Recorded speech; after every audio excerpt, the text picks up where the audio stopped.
Salut, bienvenue dans l'atelier d'Emeric. Aujourd'hui, je vais te présenter une machine, une petite boulonneuse Milwaukee. Donc voici la boulonneuse, un peu intermédiaire, une petite. C'est une FMT IW2F12. J'ai acheté celle-là parce que j'en ai déjà une grosse. J'avais l'ancienne Makita qu'ils avaient fait à l'époque, quand elle était sortie en 2018, je crois, ou 2017, je sais plus, qui faisait déjà 1000 newtons, qui était vraiment ouf. Mais c'est très gros, quoi. C'est gros, c'est lourd, c'est encombrant.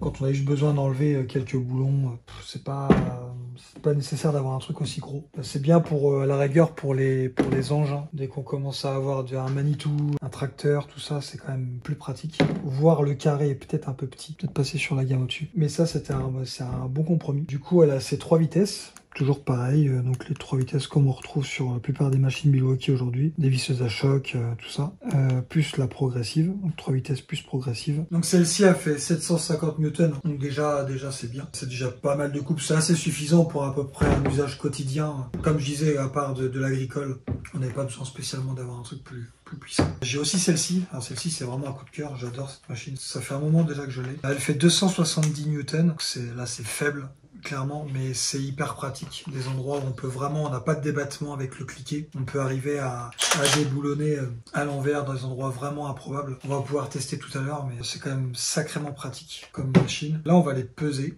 On va regarder un peu les poids, les différences. Je pense qu'il y a un sacré écart entre les trois. Là.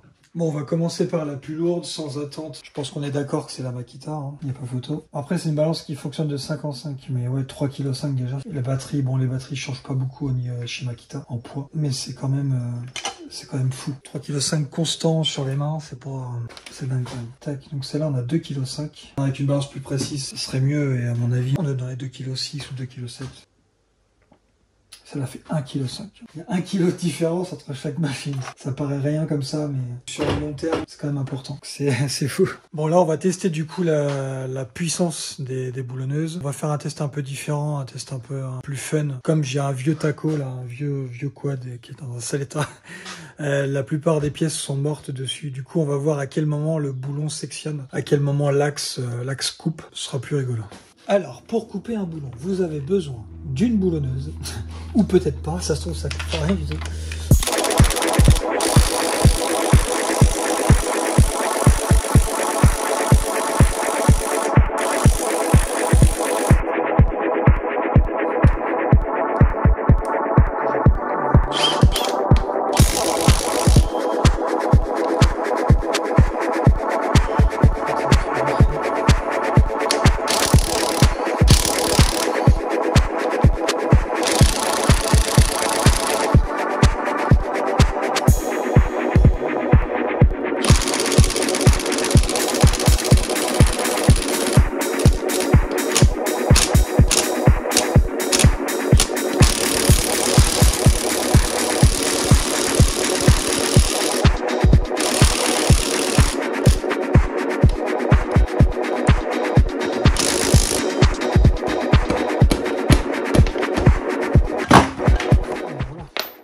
Ça a été rapide.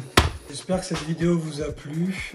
Si vous avez des questions, n'hésitez pas en commentaire. Je serai très content d'y répondre. Puis je vous dis à la prochaine dans l'atelier d'Emeric. Salut!